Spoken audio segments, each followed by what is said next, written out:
Giselle, contanos un poco cómo funciona la Fundación Diabetes de Uruguay. Bueno, la Fundación está creada por padres de chicos con diabetes y jóvenes con diabetes, en donde trabajamos todos en forma honoraria para tratar de brindar información sobre esta condición que es la diabetes y para prevenir lo que es la diabetes tipo 2, que se puede prevenir. Trabajamos con el apoyo de empresas y laboratorios que colaboran, porque en la Fundación no hay socios, entonces no tenemos ingresos fijos. Entonces procuramos conseguir los recursos para lograr hacer las actividades. ¿Tienen esta forma de llegar a los chicos y a los mayores a través del recorrido en los diferentes centros de estudio?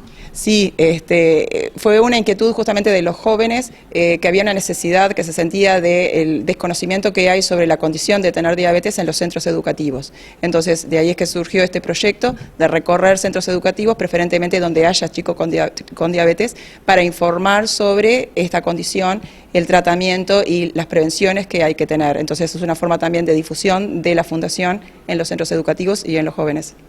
¿Hay un estudio a nivel de país de cuántos chicos puede haber con diabetes? Lamentablemente no, hay mucha desinformación sobre la cantidad de personas con diabetes. La última información que hay desde el 2004, de un valor de un 8,2% de personas con diabetes. Después hay unas encuestas que se hicieron en el 2013, pero censo de personas con diabetes no hay.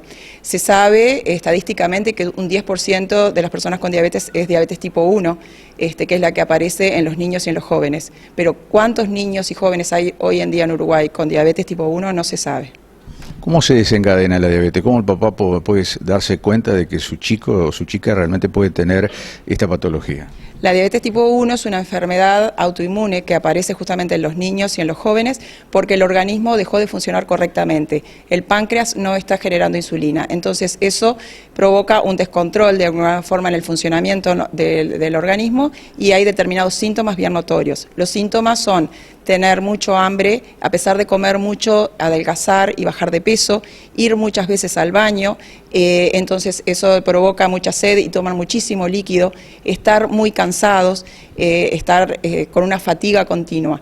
Eso es justamente porque los valores de azúcar en sangre están elevados, porque falta la insulina en el cuerpo, entonces el organismo se manifiesta de esa forma. Son síntomas bien notorios y que se dan normalmente todos juntos y que bueno, que si mientras que no empieza a recibir insulina ese niño o ese joven, van a permanecer en el tiempo esos síntomas. Entonces lo importante es identificarlos y consultar al médico lo más rápido posible para poder darle el tratamiento indicado. Claro, porque no recibir asistencia rápidamente, la enfermedad avanza mucho más. El tema es que el organismo se sigue descompensando, porque estar con valores altos de azúcar en sangre provoca que el organismo no esté funcionando bien y trabaje forzado. Entonces, bueno, los síntomas van a ser cada vez más notorios y bueno, puede estar complicado ese joven, ese niño, si no empieza a recibir insulina en corto plazo. Por eso el diagnóstico precoz es fundamental.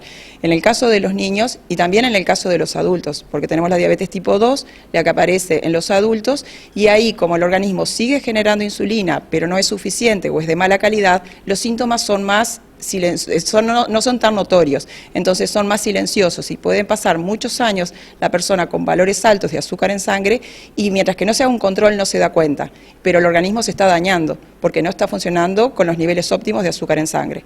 Entonces es muy importante el control periódico para detectar en el caso de la diabetes tipo 2. ¿Pero en los adultos hay algún primer síntoma que la persona se puede empezar a dar cuenta? Lamentablemente no son tan notorios justamente los síntomas. Hay que observar mucho, de repente puede llegar a suceder que observe de que va más al baño o que tiene más hambre, pero no es tan bulliciosa, digamos, el debut diabético en el caso de diabetes tipo 2 porque el organismo sigue teniendo insulina. Funciona mal, pero sigue teniendo, a la diferencia de diabetes tipo 1 que deja de generar insulina. Entonces ahí, bueno, obviamente hace mucho más ruido el organismo porque no está funcionando bien. Pero bueno, hay que, con hacerse los controles de rutina, una vez al año el carnet de salud, en los niños, el carnet del adolescente, del niño, si hay un caso de diabetes tipo 2, en esos controles de rutina va a aparecer. Es importante tener una buena alimentación, hacer actividad física, para prevenir la diabetes tipo 2. La diabetes tipo 2 es hereditaria, entonces si tenemos familiares con diabetes tenemos que estar más alertas, tenemos que cuidarnos. Entonces, en la medida que nosotros prevengamos, no tiene por qué aparecer la diabetes tipo 2.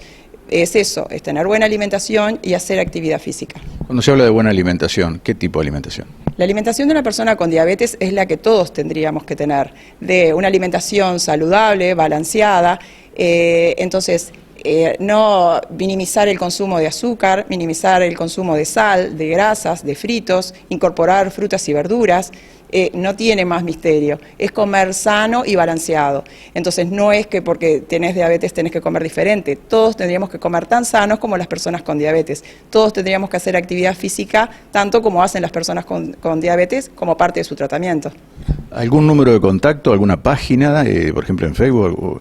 ¿Cómo se puede contactar con ustedes la población? En Facebook nos encuentran por Fundación Diabetes Uruguay, con nuestra página www.fundaciondiabetes.org.ui y bueno, y ahí también tienen teléfonos de contacto y casillas de correo para poderse comunicar. Estamos nuestra sede es en Montevideo, en la calle Magallanes 1136, en la Casa de Residentes de Flores, que nos han cedido un lugar para poder estar ahí.